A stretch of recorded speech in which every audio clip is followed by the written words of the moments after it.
माँ सुना देई सुनाबेଳାର ଅଧିଷ୍ଠାତ୍ରୀ ଦେବୀ। ଇତିମଧ୍ୟରେ ମାଙ୍କ ପୂଜା ନିରାଡମ୍ବର ସମାପନ ହୋଇଛି। ଚଳିତ ବର୍ଷ କରୋନା କାରଣରୁ ପୂଜା ଫିକା ଫିକା ଲାଗିଥିଲା। ବାହାର ଶ୍ରଦ୍ଧାଳୁଙ୍କୁ ନିରାଶ ହେବାକୁ ପଡ଼ିଛି। ସୁନାବେଳା ଲୋକଙ୍କର ସହଯୋଗରେ ଲୋକଙ୍କ ଭିଡ଼କୁ ପ୍ରଶାସନ ନିୟନ୍ତ୍ରଣ କରିଥିଲା। କେବଳ ସୁନାବେଳାର ଲୋକ ହିଁ ମାଙ୍କ ଛତର ଯାତ୍ରା କରିଥିଲେ।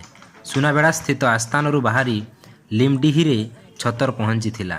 ସେଠାରେ ପୂଜା ଅର୍ଚ୍ଚନା ସାରି ମା ସୁନାବେଳା ଗାଁ ଭ୍ରମଣରେ ବାହାରିଥିଲେ ଓ ପରେ ନିଜ ଆସ୍ଥାନକୁ ଫେରିଥିଲେ। समस्ते के आज माँ सुनादेई पूजा है।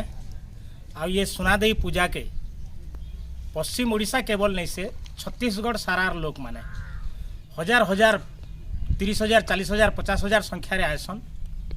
किंतु ई वर्ष कोरोना कारण प्रशासन प्रतिबंधक है प्राय लोक मैंने नहीं आसी आखपाखर किसी लोक एका आसिक पूजा करुछन। तो माँ सुनादेई जन पूजक इने अच्छन तांकर संगे आमे टिके कथा हेमा जे सुनादेई के इने केन भलिया पूजा करा जेसी एवं ई वर्ष केन भलिया पूजा हैला से जिनिसटा आमे पचरामा। नमस्कार आज्ञा आपन के नमस्कार। तो ई वर्ष सुनादेई मांकर पूजा केनता हैला?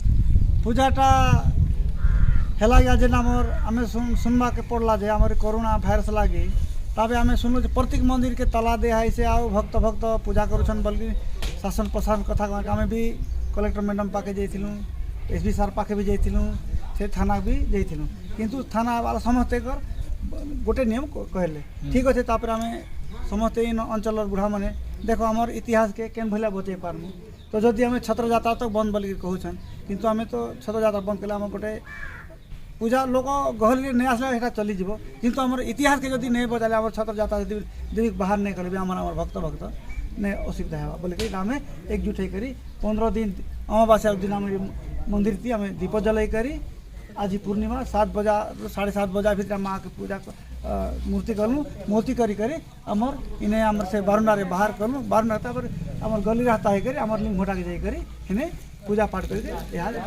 किंतु जेन आमर तुम जेन कथा को सत कथा आम सुनाबेड़ा नुआपड़ा जिलार देवी नुहे किंतु छत्तीसगढ़ मध्य प्रदेश जहाँ जो आम माने माने जन्म जहाँ तो समस्त आशीर्वाद किंतु से भलिया गली होते खुश लगुल किंतु वर्ष लगी जेन भलिया आमर 84 डिग्री जेन अच्छा से घोटिया माने गाँ को गोटे गोटे बोका इनके माँ लिंग भोटा के नहीं करी खाता रे एंट्री करी से मैंने पूजा करते ई वर्ष लगी गोटे बोका भी आम 84 डिग्री आम घोटे आम बोका ई वर्ष नियम गोटे भी आसी नहीं। जय माँ सुनादेई मुझे सुनादेई माँ गोटे बड़ भक्त है आओ माँ आशीर्वाद सब बेले नुआपड़ा जिला तथा आखपाख जिले समस्त लगी। तो प्रत्येक वर्ष सुनादेई यात्रा रे ओडिशार विभिन्न जिलूर छत्तीसगढ़ विभिन्न जिलूर लोक मैंने भक्त मैंने आसिक समागम होती किंतु ए वर्षर कोविड-19 पैंडेमिक रो महामारी जोगु आओ जिला प्रशासन कटकणा जोगु एवं सामाजिक दूरता रखापी गैदरिंग न करने आमर तलर भक्त मानू बारण कराई रास्ता घाटे से न जावाई बारण कराई तथापि बारण कला आमर जो सुनाबेड़ा सोसेंग उपरे जो अच्छा आमर उपरे जो अच्छा भक्त मैंने समस्त भक्त मैंने आसिक बहुत सुरुखुरु सुनादेई माँ यात्राटा संपन्न एवं सुनादेई माँ जो भी भक्त जो भी थे जो माँ को डाकीदे माँ शुणुंट आशीर्वाद सब भक्त मान दौरान पुआ मान दौरान एवं सुनादेई माँ यात्राटा भी बहुत सुरुखुरु ये वर्षटा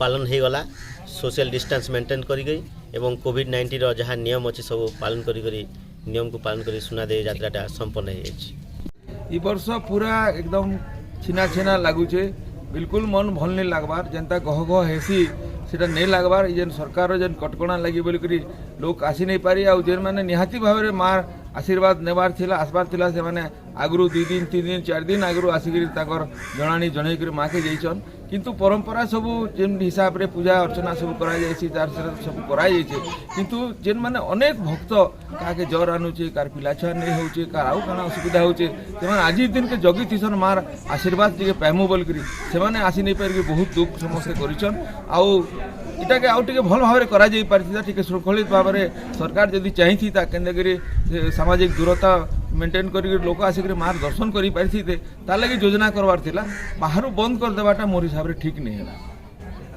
କେଉଁ ଅନାଦି କାଳରୁ ସୁନାବେଡ଼ା ଅଭୟାରଣ୍ୟର ଲିମ୍ଡିହିଠାରେ ମା' ସୁନାଦେଈଙ୍କ ପୂଜା ହୋଇ ଆସୁଛି। ପୂଜା ଅମାବାସ୍ୟା ଦିନ ଆରମ୍ଭ ହୋଇ ପୂର୍ଣ୍ଣିମା ଦିନ ସମାପ୍ତ ହୋଇଥାଏ। ପ୍ରତିଦିନ ସନ୍ଧ୍ୟାରେ ମା'ଙ୍କଠାରେ ଆରତି ଲାଗେ। 15 ଦିନ ଧରି ମା'ଙ୍କ ଅସ୍ଥାନରେ ଦୀପ ଜଳେ। ଓଡ଼ିଶା ସମେତ ଛତିଶଗଡ଼ରୁ ହଜାର ହଜାର ଶ୍ରଦ୍ଧାଳୁ ସମାଗମ ହୁଅନ୍ତି। ବିଭିନ୍ନ ଗାଁରୁ ନାଟକ ଦଳ ଆସି ନାଟ୍ୟ ପ୍ରଦର୍ଶନ କରନ୍ତି। ଦିନ ତମାମ ଦୋକାନ ବଜାର ବସିଥାଏ। ହେଲେ ଚଳିତ ବର୍ଷ କରୋନା ଏଥିରେ ବ୍ୟତିକ୍ରମ କରାଇଛି। ଶ୍ରଦ୍ଧାଳୁଙ୍କୁ ପ୍ରତ୍ୟକ୍ଷ ଦର୍ଶନ ଦେବାରେ ପ୍ରତିବନ୍ଧକ ସାଜିଛି। ହେଲେ ଗାଁ ଲୋକେ ସମସ୍ତ ରୀତିନୀତି ମଧ୍ୟରେ ପୂଜା ସମାପନ କରିଛନ୍ତି। ଆଗାମୀ ବର୍ଷ ପୂଜା ସମୟ ମଧ୍ୟରେ କରୋନା ଦେଶରେ ନଥିବ। ପୂର୍ବ ବର୍ଷଗୁଡ଼ିକ ଭଳି ହଜାର ହଜାର ଶ୍ରଦ୍ଧାଳୁ ସମାଗମ ହେବେ। ମା'ଙ୍କ ଆଶୀର୍ବାଦ ନେବେ। ସେଭଳି ପରିବେଶ ସୃଷ୍ଟି କରିବେ ସୁନାଦେଈ ବୋଲି ଗ୍ରାମବାସୀ ମା'ଙ୍କଠାରେ ପ୍ରାର୍ଥନା କରିଛନ୍ତି। ସୁନାବେଡ଼ାରୁ ନ୍ୟୁଜ୍ 19 ନୂଆପଡ଼ା ବ୍ୟୁରୋ।